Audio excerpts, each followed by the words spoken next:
At meron akong confirmation na alam ni BBM yung charter change. So kung makikita ninyo, dito sa timeline, nandun na tayo sa AOM, October 3. Noong November, kung maalala ninyo, November 2023, paalis siya papuntang United States para sa APEC.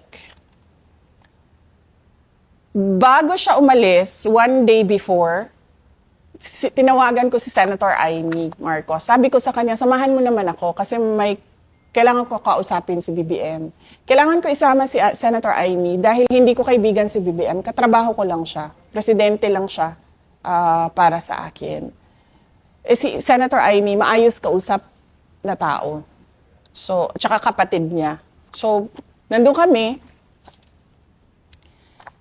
Kinonfront ako diretso si BBM. Sabi ko sa kanya, bakit merong pagpaplano ng impeachment sa House of Representatives sa akin?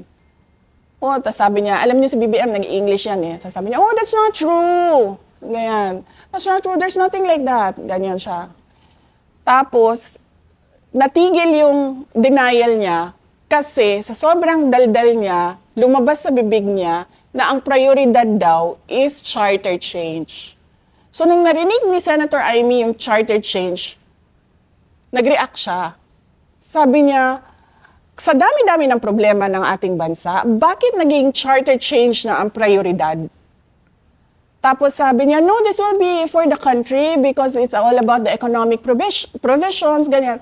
So sabi ni Senator Amy sa kanya na parang tipong, hindi yan economic provisions eh. Kasi pag binuksan mo yung amendments ng Constitution, bubuksan mo lahat yun. Hindi mo pwedeng sabihin na ay ito lang, economic provisions lang. Kasama na dun yung political.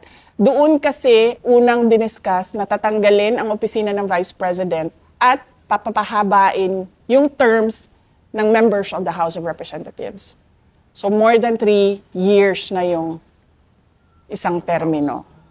So dun yun, na-confirm ko na alam ni BBM yung ginagawa, bilihan ng signature sa People's Initiative. Doon sa discussion namin kasama si Senator Amy Marcos. November of 2023 yun.